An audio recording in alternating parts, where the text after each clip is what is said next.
Who's the most terrible of them all? It's Hollywood Lian. Hello and welcome to Everyone is Terrible. I'm your host, Hollywood Lian. It's my favorite day of the week.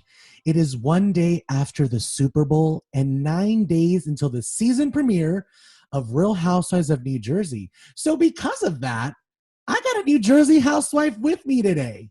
Newark, Patterson, Margaret Josephs. Hi, Lian. How are you? I'm so good. excited to be here. Yeah, you got to say Englewood too, because that's where the Marge is from. Yes, Englewood, representing Englewood. Yes. I've been trying to do this with you, so I'm glad that I finally got you and that you're here with me, and we're going to be terrible. Yes, we're going to be terrible housewives today. I just want to start off with the obvious because I could see you. So if the show's 30 minutes long, but if you want to do the Patreon, you'll be able to see the full uncut episode. So I want to start with looks. You look amazing. You look so great. Thank you. Thank you so much. My hair's short and choppy. I always have a shag, and I don't think people realize how short my hair is, right? It's like because I always wear a hair piece or a weave or something like that because I don't wear those extensions down to my vagina.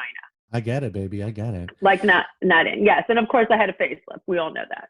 Yeah, you got a little sucked and tucked. You look flawless and beautiful. Thank you. And you know what? I was just watching a little bit of the past season just to catch up and just kind of get into the mood. And there was a scene where you were in bed with Joe and you were complaining about the house. And he said, well, I want something. And you said, well, I want a new face. And I'm like, well, looks like she got it. Yes, I got the new face, and we finally did some work on the house, which everyone will get to see this season, which is I'm very happy about. Yay, I'm excited. We're going to see the new house. We're going to see the new Marge. You guys, we're going to see her boobies too, because I saw in the trailer. Yes, which is crazy, because I don't want anyone to think I did not get implants. I didn't need them because my boobs were huge to start out with. I got a reduction and a lift. So I had to constantly tape myself into outfits. So I said, I need a reduction and a lift. And he did the lift and made the boobs high and tight. He also did some work on Dolores. You know, housewives that share doctors stay friends forever. So that's right. Dolores gives me the best doctor. So I want to talk about you. You're a published author now. How amazing is this? Oh, thank you so much. Yes, Caviar Dreams, Tuna Fish Budget. It's basically, it's about life lessons and business lessons. Made a lot of money. I've been successful in business. I've lost a lot of money. How I pull myself up by the bootstraps. Why I've done certain things. Great anecdotal stories. It's a lot of fun. I always say I'm not from the Lucky Sperm Club. I mean, that's a fact. Raised by a single immigrant mother. So it's a lot of fun. I think everyone's going to enjoy it. There's a lot of stories women can relate to. Everybody can relate to. I'm excited about it. Honestly, it's like my personal mantra to have Caviar Dreams on a tuna fish budget. It's like what I'm still doing now, girl. So yes. And you know what? And where you start in life doesn't always mean where you're going. And every day is a new beginning. And to be honest, I like tuna better than caviar anyway. I hear you. I love a good piece of tuna. I love a good tuna melt too. Yes. You look great. You look healthy. I know you guys had COVID over the Christmas season. Like, are you guys fully recovered and better? How's Joe? The crazy thing is, even though we're fully recovered, I feel like we're still a little bit tired and run down. We got it the week before Christmas. The first 5 and 6 days, we're like, oh, this isn't so bad. By day 6, he and I were like, oh my God, I'm going to blow my brains out. We were so tired. We got every symptom. I felt like I had a sinus infection. That's what I thought I had. I actually tested negative twice before I tested positive. So it's like the people around me who had it, I was like, oh, I escaped it. Wasn't the case. I got it. My mother got it. Joe got it. Lexi got it. Marlene got it. But Joe and I got it the worst. And Joe being the worst of all. He had a fever of 104.5, had to go to the hospital. But we're all much better. I saw a remedy on TikTok that said burn an orange and then eat the inside of the orange while it's hot. That'll bring all the taste back. So yeah, that's it. But I really think the coffee beans and the eucalyptus made a big difference. I was obsessing because you could still smell those even though you could not smell anything else. Well, I'm glad you guys are better. And there's lots of things that you guys are going to enjoy the book. Lots of lifestyle branding. What do you think about the Terrible brand? Is it a good brand? Because everyone is terrible. I think that's great because it has a point of view. We're leaning into it, and it stands out because no one else has it. So I think you're very niche, but I think it's fun. I love it. I love it. So I heard, though, that you mentioned Joan Rivers in the book. My original agent, Amy Rosenblum, was very close with Joan Rivers, a dear personal friend of hers. So we had gone over there for a big party. I was so excited to be going to Joan Rivers' apartment, which was like literally a mini Versailles. I had the pigtails in because I really have worn pigtails for years. I never had them down to my crotch like I did on the first season when they made me put in the extensions to look even more over the top. I went to her house. Joe and I brought her a beautiful picture frame from Bergdorf, very humble, much more shy than you would ever think. She was great. She actually told me, you know what? You stand out. You're different. Don't ever not wear pigtails. She goes, always keep them going. Don't let anybody tell you to be any different. We were the only people who brought her a hostess gift, which I actually thought was very bizarre. That is crazy. Rich people are weird. And she said that, you know, you and Joe, you're a class act. And she was so sweet. And she actually, a big tassel had come on the package. And she put it immediately on her neck, on her necklace. She goes, I like the packaging of this better than the gift. Oh, I love that. Rest in peace, Joan Rivers. Oh, my God. No, there will never be another Joan. She was a class act. I want to talk about just, you know, you were born in Jersey. You've talked about how you grew up with your mom and, you know, the ultimate professional party girl growing up in the 70s. I was a nervous wreck. Like I grew up always worrying. Saw my mom almost go over the balcony. So with all that being said, I know you've talked about it before. How have you gotten to this place where you just don't hold any resentment and you have such a positive outlook on life and you have a great relationship with Marge Sr.?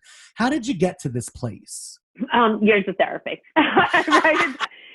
I write about it in the book. Listen, I didn't even know anything was different. I didn't know anybody had a different life. I always say we raised each other. I was more the parent, the responsible one. There's only 20 years difference between myself and Marge Sr. I grew up going to kindergarten, having Oreos for breakfast, drinking coffee from the age of 4. You know, I realized there was something different about us and people's reaction towards us. I always said she was like, you know, what sex kitten Barbie, and I was her little sidekick in the short shorts. So once I realized, you know, it made me overly responsible. I never drank. I still don't drink because I did have a nervous feeling. I think after years of therapy, and she would, you know, as I got older, she validated it. And she is the ultimate grandmother. I don't talk about my biological son, who I'm very, very close with. She has made up for it tenfold. And I think, you know, it's about forgiveness and moving forward. And you know, she was very young. She was 20 years old. Yeah, and sometimes just the acknowledgement is enough to just move on. You know, because most of the time when you're expressing yourself to someone and you're fighting or you're saying like, this is how I feel, sometimes people don't listen to you. Sometimes people don't hear the pain. So just the acknowledgement, I feel like, would be healthy enough for you to move on and get therapy. And I love that she's made up for it. That's really what it's about. Yes, no, absolutely. We're so close. Full circle She's moment. my biggest advocate. Yeah. Full circle moment. She's great. And I'm glad that you guys have a relationship that you guys can show on television, you know, like, I think it's great. You know, the Mother's Day brunch, drag brunch is like one of my favorite episodes. Oh, thank you. Yeah. It's very, you know, we have a very authentic relationship, and I've been going to drag shows for years from being a young girl, and Marge Sr. was very big in the LGBTQ community. Not that I even knew that was a different community as a little girl, because all of our friends were fabulous and gay and amazing. And I never even knew there was a whole different community, and I never knew there was any discrimination till I got older. Fresh off watching the trailer, there's lots of things that happen. Let's get into a little bit of what's going to happen for this season. What can we expect? Because looking back, I feel like you weren't dealt the best cards on Housewives.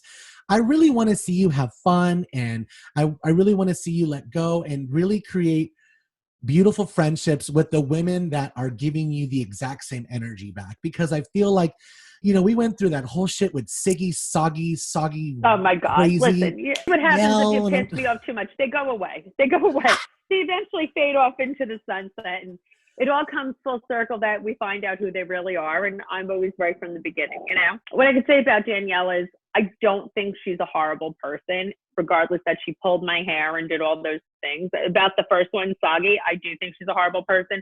I don't feel that way about Danielle. She might say horrible things about me and all these things. I think she's a wounded bird. And I actually feel sorry for her, and I don't think she's a horrible person. And reality She's TV is terrible. not for everybody. We say yeah, terrible and it's here. terrible. But she's terrible. She's terrible, Muriel. She's terrible, Muriel. Real Houses of Salt Lake City, Heather Gay came on and was like, "You're terrible, Muriel." That's what I think about when I hear your podcast, and I'm like, I love that. Thank you. Yes, isn't that funny? That's what I just said. That's what I was thinking. I do think Danielle is a terrible person. I do see the wounded bird. You know what? It's different. She's wounded bird. She's I don't know. Hurt people. Hurt people, and she's also very damaged. I'm not saying the things she makes up shit. She has a weird perspective and all of those things. She just doesn't belong to me. Do I want to be friends with her? No. But do I wish any ill on her? No. I mean, my first person, Saga, I mean, you see her Twitter, that Trump supporting.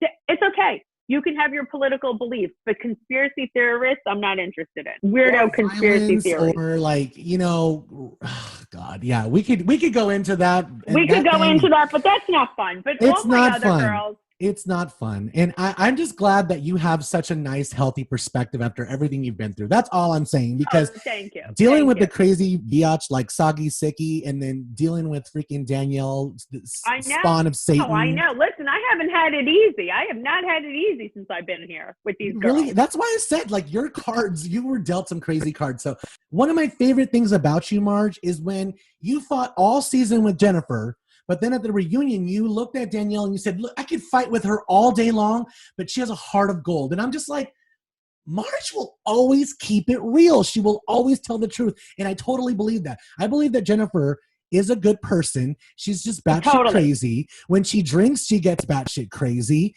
And you can't control her when she drinks. And it's great for the show, but for the people that are there, you're just like, this is too much, girl. I always want her to dial it back. And I always say, my big thing is always read the room.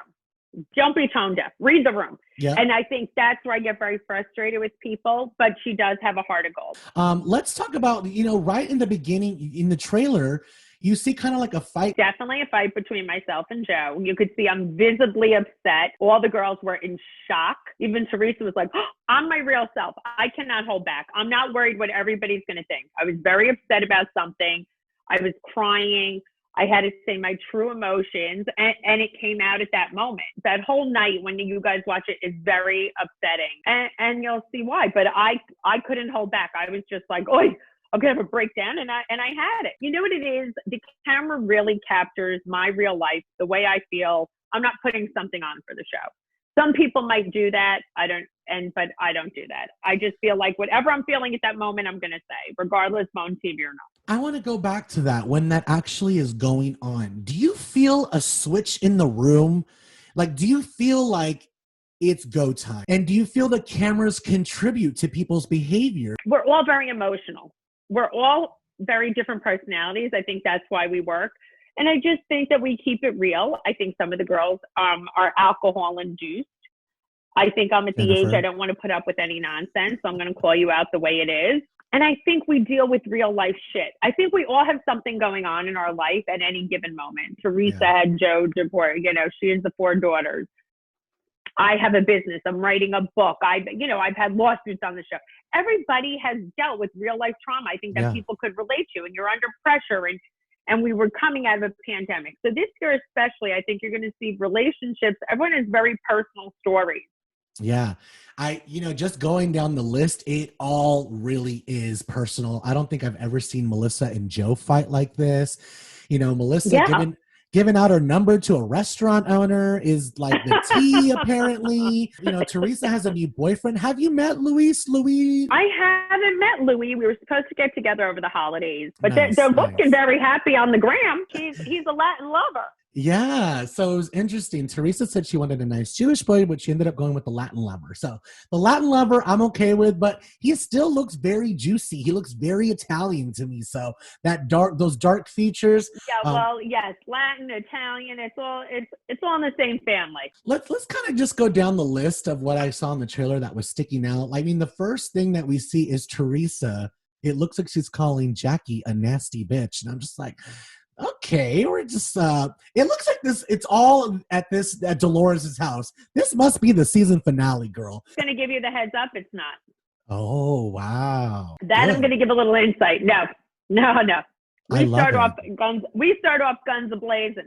How do you feel about Teresa and Jackie's relationship? Do you feel like Teresa ever really gave Jackie a fair shot? I think they're very different people. I think Teresa could hold a grudge. I don't know if she's necessarily holding a grudge, but I do think Teresa is different to the fact is just that, you know, she wants to have a better perspective. Nothing's that important to her to carry on about. But I do think sometimes in the back of her head, you know, she does remember things and it's just like, oh, that happened, you know? And she'll like throw some little shade at you. I love Teresa. I'm a huge Teresa fan. The good and the bad, like the language barriers, the casket. I love it. I love it. I mean, the casket, I'm going to blow it. I mean, Jesus, she gives me my best line. She's like, I'm going to blow a casket. And you're like, you mean a gasket? I know. Was that not great? So great. I love that. You know, it's just a balance. I feel like you guys are such a strong cast. I'm so excited about this season. And I'm excited to dive into each personal couple because it feels like everyone has a little bit of turmoil.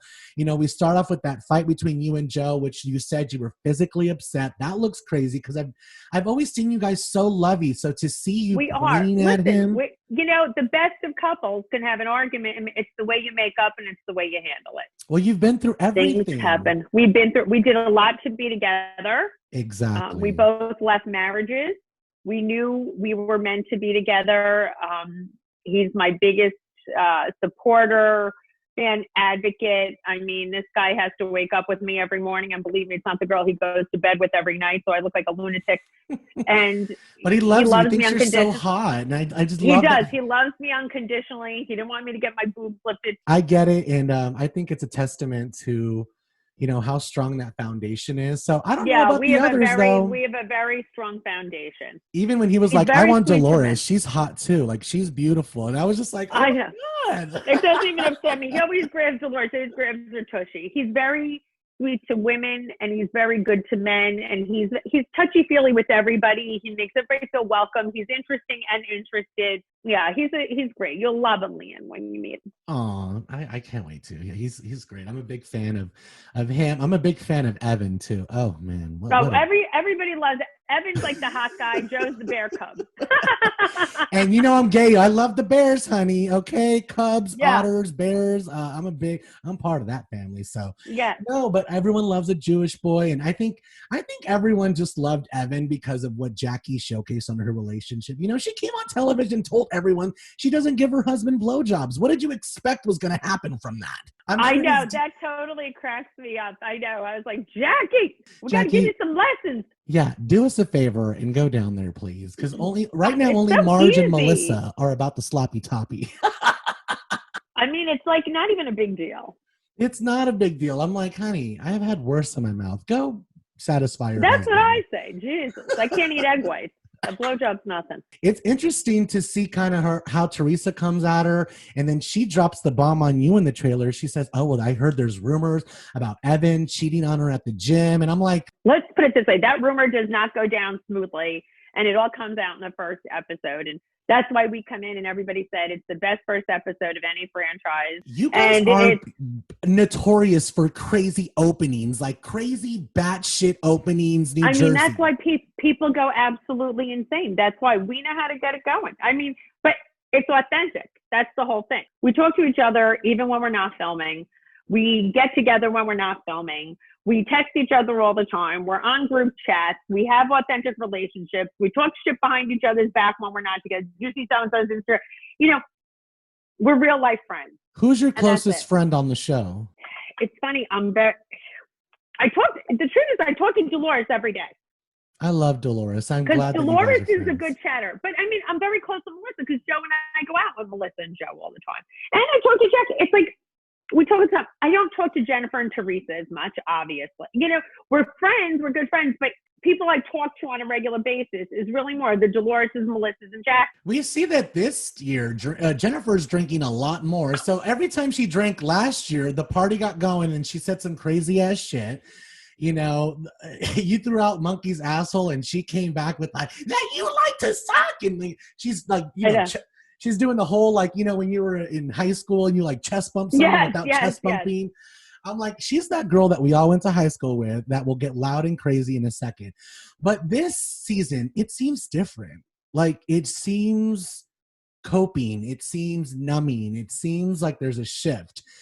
Am I getting warm here? I think you're getting a little warm. I think, listen, because I don't drink, I'm always concerned when someone drinks. I think, I think everybody, some people love to party more than others. I get nervous around people when I see them. But, I think it's discussed. So I think you guys will watch it. I think Jennifer has her head on straight, but I think, everybody has stuff going on in their life. And everybody needs a little escape sometimes. And it could happen. A little medication, a little liquid medication.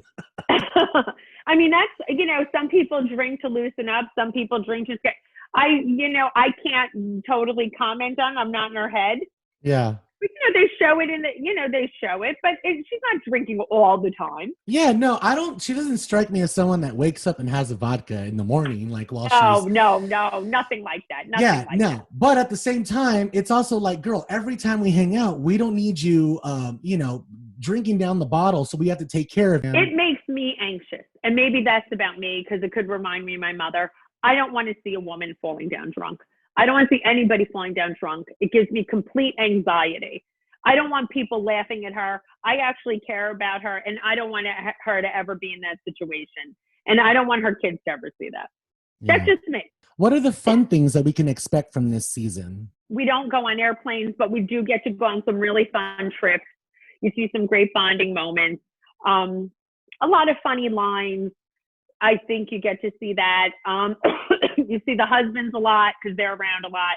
Everybody loves all the husbands. You get to see me write my book, the process of it, which is fun. I think you're going to get to see a lot of fun stuff. There's a lot of dramatic stuff, but there's also a lot of good times. If you could describe this season with one word. And we're not hyper-focusing on COVID. Okay, good. Yeah, because we don't want to keep rehashing that with all the Bravo shows that are coming on. We have to go back to square one. It's like, we don't want to go back to the time where we couldn't find toilet paper. Why would we want to go back to that time? So, yeah, who gives a shit? Yeah, I'm glad about that. But if you could describe this season with one word, what would it be? We lived it. One word of this season. Dramatic. Authentically, it has to be two words. Authentically dramatic. Okay. Authentically dramatic. And we focus a lot on family this season, no? Yes, everybody's family.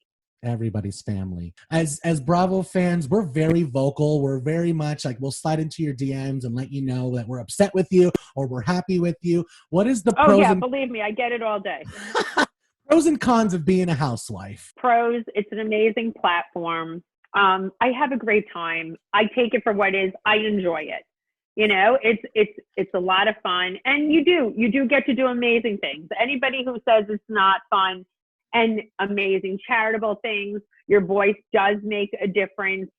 If you handle it correctly, you could do great things in the world. I mean, if you act like an asshole, I always say, you look like an asshole, and the world does see it. The negative things are, listen, your dirty laundry comes out. Everybody has dirty laundry, but it's also explodes, and people believe, and a lot of things that are untrue and things get twisted come out. That I almost could even deal with. But the lack of privacy doesn't even faze me. The negativity is just, people can be mean. They judge you for things that aren't true. You're guilty till proven innocent. Yeah. As opposed to innocent till proven guilty. People automatically think you're guilty. People automatically thought, I'll give an example. People like, you're the worst mother to me because two of my kids weren't talking to me. Well, guess what? I keep my children very private. My children are grown adults. There happens the two that aren't speaking to me, one's in his 40s and one's in her late 30s. When I speak about, because I was with them since they were very young. I didn't speak about my biological son, who I'm very close with. My other son who was on the show, my other stepson, Joe, has two children we're very close with. Between the entire family, there's 6 children. Yeah. My children are super important to me. I do spend tons of time. So it's just, people don't have the whole story, and they try and judge you on a little microcosm of something. In the time you're filming, you can't show every single thing. It's almost humanly impossible. So I think that's hard. But I try and handle everybody's negativity with a positive spin or try and say something. I'm not ever mean to people watch the show or fans. I answer everybody with respect. I do answer my social media myself. That's why sometimes people are like, why don't you get back to me? I'm like, all right, relax. Bravo fans are so vocal. It's good and bad. We've gotten so involved. Listen, that's what keeps the channel going and UNTV.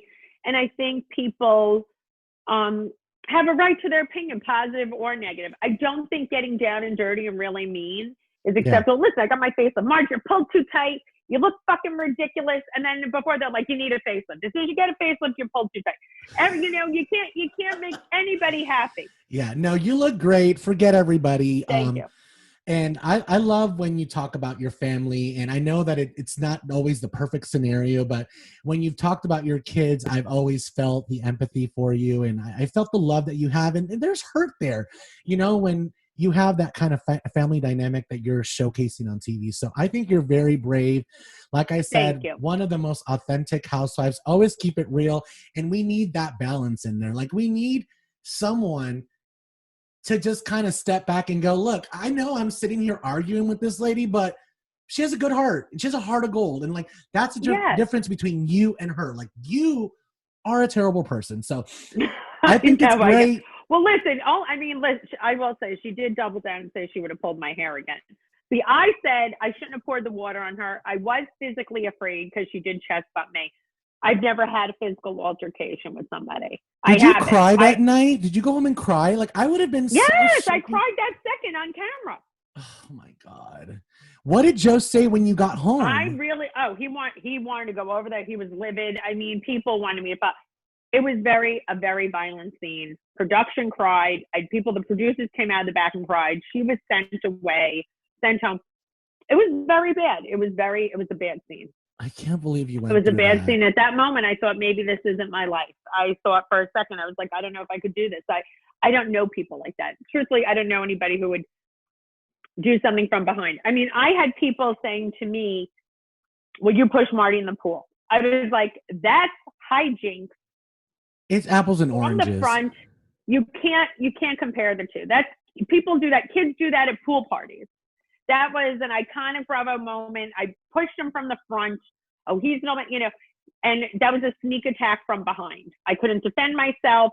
She could have snapped my neck. You can't compare the two. And anybody who was comparing the two, I mean, it's crazy. Did it ever cross your mind to maybe press charges? I didn't want to give any fodder to it. It just wasn't as, and then you have all these crazy people. Well, she could have pressed charges for you for pouring water on her. I was like, she chest bumped me twice. I was like, she did chest bump you. She totally chest bumped you. She wanted you to hit her. She wanted me to hit her, and I wasn't going to hit her, and I wouldn't do that. But I did want to diffuse it, and I said I shouldn't have poured the water. You can't incite a rabid dog, and that's what she was. And your whole life is about trying. She'll do anything for attention. She will do anything. And that's what's sad about it. One last thing about that nasty, disgusting incident, and we'll move on. Do you feel like you have any PTSD from it? No, it was very upsetting at the time. My neck hurt. I did have to go to the chiropractor. I definitely had a whiplash, but not emotional PTSD from that. No, it's not attractive to watch. I'm not happy. It's going to be forever, on film. Forever, girl. You know what? It made for a great season. I'm going to take it for what it is. I survived it. I'm not going to make it out to be more than it is, and that's it. Well, you have a book now, and you're on your 4th season, and you're one of the fan favorites. People love you. Like, I know you were on Watch What Happens Live a couple times. Like, who has been your favorite person that you've been on Watch What Happens Live with? Oh, my God. That's so hard to say because I'm amazing with Michael Rappaport. You guys are good together. I've been on with him twice already, and I'm sure I'll be on with him again. Listen, I was on so many great people. I was on Bridget Everett. It's hard to say. I've had great people I've been on with. Bridget Everett and I were in HBO's Camping together. She was one of my co-stars, and she's fabulous. How great is she? I mean, full she's circle amazing. moment, baby. I've been on with so many good people. So it's just crazy. Well, we can't wait to see what you have this season cooking up. We can't wait to see the book. I can't wait to read it. Thank like I you. said, it's called Caviar Dreams, Tuna Fish Budget, my personal mantra, my personal mission. Okay, you take something and you make something grand out of it. This woman had no blueprint, no rules, no structure, and she turned out beautiful and successful. And she's going to tell you all about those peaks and valleys in the book. Margaret, thank you so much for giving us your time. You're amazing. What do you want to say to the fans? What do you want to promote today? You know what? I would like you guys all to go buy Caviar Dreams, Tuna Fish Budget, because there's so much you don't know about me, and I hope it can inspire people to live their best life and that every day is a new beginning. And watch me on Housewives every Wednesday night starting on February 17th at 9 p.m. on Bravo. Are you going to end up best friends with Jennifer Aydin? I don't know if we'll ever be BFFs, but we're definitely FFs, best friends and frenemies. Oh my God. I love it. You guys, as always, you can check out the Patreon. Starting today, the Patreon is going to have uncut full episodes. I want to thank everyone who subscribes to the podcast. I want to thank Ashley, Elizabeth, Perla, Stephanie C., Holly Brocky, Chantel, and April. The Patreon launches. You can subscribe for full uncut episodes. The store is out. Buy a terrible face mask. Buy a terrible shirt, a terrible housewife. I want to thank my guest, Margaret Josephs. It was so great to have you. I wish you a full season of, dramatics and full circle moments and rites of passage and success and money, love, and great sex. Thank you, Lian. Yes, the best sex ever. Mwah. Thanks for having me on, because you're terrible. We'll see you next time. All right, terrible kids. We'll see you next time. Bye, everybody. Hey, terrible kids. The store is 15% off this week. If you purchase anything and send me the receipt, I'll send you a gift. If you subscribe to the podcast via the link in my bio, you can give 99 cents, $2, $3, $5. I will also send you a personal gift. If you subscribe to the podcast and buy something, I'll shout you out on the show and send you a gift. The Patreon is available. You can see us uncut, no cuts, the good, the bad, and the ugly. We'll see you next time, terrible kids.